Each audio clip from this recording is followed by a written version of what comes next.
Урматтуу Москва шаарында эмгектенген айымдар, сиздерге тажрыйбалуу гинеколог Тагаева Айгүл өз кызматтарын сунуштайт. Айымдар үчүн пайдалуу консультация, жыныстык жолдор менен жугуучу инфекциялык ооруларды дарылоо, тукумсуздукту дарылоо жана башка гинекологиялык кызматтар көрсөтүлөт. Биздин дарек метро Нахимовский проспект, биздин байланыш жана WhatsApp номер +7 966 133 61 92. Тартынбай келе бериңиз. Ден соолук биринчи орунда. Дени сак аял, дени сак бала.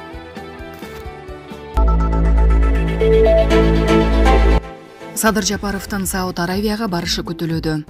Кыргызстандын тышкы иштер министринин орун басары Азизбек Мадмаров кече 7 ноябрда Эр-Риядда Сауд Аравиянын тышкы иштер министрлигинин башчысынын орун басары Валид Аль-Хурейджи менен жолугушту. Бул тууралуу аталган мекеменин маалымат кызматынан кабарлашты. Маалыматка ылайык тараптар эки өлкөнүн ортосундагы мамилелерди өнүктүрүүнүн жогорку динамикасын канааттануу менен биргелешип, саясий, соода-экономикалык жана маданий-гуманитардык чөйрөлөрдө кызматташууну мындан ары бекемдөө боюнча кадамдарды талкуулашты. Тышкы иштер министрлигинин башчыларынын быйылкы жылдагы өз ара расмий сапарларын эске алуу менен тараптар жакын арада Кыргызстандын президенти Садыр Жапаровдун Сауд Аравияга расмий сапарын уюштурууга бардык күч-аракетти жумшоону макулдашты деп жазылат маалыматта. Тараптар ошондой эле Сауд өнүктүрүү фонду аркылуу Кыргызстанда ишке ашырылып жаткан инфраструктуралык жана социалдык экономикалык долбоорлордун маанилүүлүгүн белгилеп, жаңы долбоорлорду алдыга жылдырууну талкуулагандыгы айтылат. Жолугушуунун соңунда Мадмаров Аль-Хурейджини Кыргызстанга ыңгайлуу убакта келип кетүүгө чакыргандыгы кошумчаланды. Булак супер кежи. Бельгиялык жаран кыргыз кызга үйлөнүү үчүн ислам динин кабыл алды. Ош шаарында Альберто Вотер аттуу бельгиялык жаран ислам динин кабыл алды. Бул тууралуу бүгүн 8 ноябрда муфтияттын басма сөз кызматынан билдиришти. Маалыматка ылайык, чет элдик жаран кыргызстандык Маркиза Шумкар кызын жактырып, ага үйлөнүү максатында Ош шаарынын мусулмандардын казысынын милдетин аткаруучусу Мирланбек Токтомушевка келишкен. Мирланбек Токтомушев мусулман кызга үйлөнүү үчүн ислам динин кабыл алып, мусулман болуу керектигин жана ислам негиздерин түшүндүрүп берди. Альберто Вотер буга чейин Курандын котормолорун окуп жүргөнүн, өзү да мусулманчылыкты кабыл алууга кызыктар экендигин билдирип, келме айтып, мусулман болду деп айтылат маалыматта. Булак супер кежи.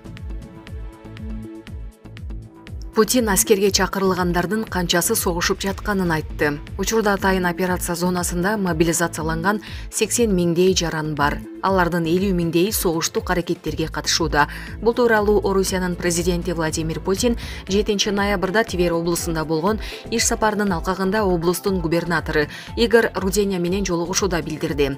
Учурда бизде 50 миң адам согуштук аракеттерге катышууда. Калгандары азырынча аскердик операцияларга катыша элек. Бирок атайын операция зонасында 80 миңге чейин адам бар. Калгандарынын баары полигондо, деди Путин. Эскерте кетсек, 21 сентябрда Орусия Федерациясынын президенти өлкөдө жарым-жартылай мобилизациялоо жөнүндө жарлыкка кол койгон. Бир айдан ашык убакыт өткөндөн кийин 28 октябрда Орусиянын коргоо министри Сергей Шойгу Путинге өлкөдөгү мобилизация аяктаганын билдирди. Өз кезегинде Путин 4 ноябрда армияга барууну каалаган ыктыярчылардын агымы азайбай жаткандыктан мобилизациялангандардын саны 318 миңге жеткенин билдирди. Булак Назар Ньюс кежи.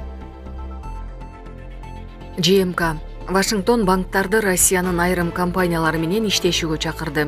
АКШнын мамлекеттик департаменти жана финансы министрлиги Американын ири банктарын Россиянын айрым стратегиялык компаниялары менен иштешүүнү улантууга чакырды. Бул тууралуу Bloomberg ишенимдүү булактарына таянып кабарлаган. Агенттиктин маалыматына караганда, Кеп, JP Morgan жана Citigroup каржы агенттиктери тууралуу болууда. АКШ бийлиги аларды Россиянын Газпром, Уралкали жана Фосагро сыяктуу компаниялар үчүн акча которууларды жана долларга конвертациялоону камтыган негизги кызматтарды көрсөтүүнү улантууга чакырган. Вашингтон санкция Россиянын бардык экономикасына салынбаганын белгилеген. Ошол себептен бийлик экономикалык каачылыкка кабылбаш үчүн Американын ири бизнесин уруксат берилген секторлор менен иштеше берүүгө үндөгөн.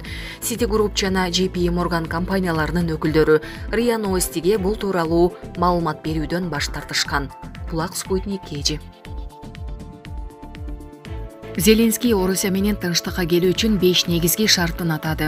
Украинанын президенти Владимир Зеленский өзүнүн Telegram каналы аркылуу кайрылуусунда Москва менен сүйлөшүүлөргө кандай шарттарда даяр экенин айтты. Зеленскийдин айтымында сүйлөшүүлөр төмөнкү шарттарда мүмкүн. Орусияга кошулган аймактарды кайтарып алуу менен Украинанын аймактык бүтүндүгүн калыбына келтирүү. Буга сый урмат менен мамиле кылуу, бардык жоготуулардын ордун толтуруу, ар бир согуш кылмышкерин жазалоо. Бул эч качан кайталанбайт деген кепилдик.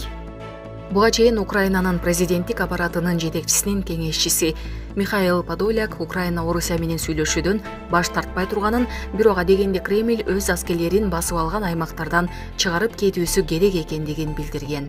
Булак Супер Кежи. Украиналык самбочулар орусиялыктарды киргизген үчүн Бишкекке келүүдөн баш тартышты.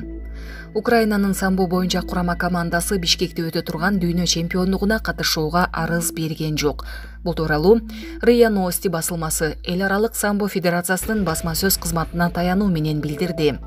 Маалыматка ылайык, украиналык спортчулар турнирге Орусия менен Беларусь өлкөсүнүн спортчулары катышкандыктан бойкот жарыялоодо. Самбо боюнча дүйнө чемпиондугу Бишкекте 11-13 ноябрь күндөрү өтөт. 13 сентябрда украиналык самбочулар Европа чемпиондугуна ушул эле себеп менен катышпай турганы белгилүү болгон. Булак Супер Кежи. Туркиянын ички иштер министри Кыргызстанга келди. Бүгүн 8 ноябрда Туркиянын ички иштер министри Сулейман Сойлу баштаган делегация Кыргызстанга иш сапар менен келди. Аларды өзгөчө кырдаалдар министри Бобек Ажикеев жана ички иштер министри Улан Ниязбеков тосуп алышты. Кечке чейин тараптардын бир катар жолугушуулары белгиленген. Туркиядан келген делегация менен өзгөчө кырдаалдар министри Бобек Ажикеевдин ар кыл багыттар боюнча кызматташтыкты чыңдоо максатында жолугушуулар өтөт. Буга чейин Туркиянын ички иштер министрлигине караштуу табигый кырсыктар жана өзгөчө кырдаалдар департаментинин жана Кыргызстандын өзгөчө кырдаалдар министрлиги менен түзүлгөн кызматташуунун алкагында өзгөчө кырдаалдар министрлигинин адистерин тоодо куткаруунун кышкы жана жайкы окуу курстарына издөө куткаруу иштерине окутуу жана тажрыйба алмашуу боюнча макулдашылган. Булак Назар Ньюс Кежи.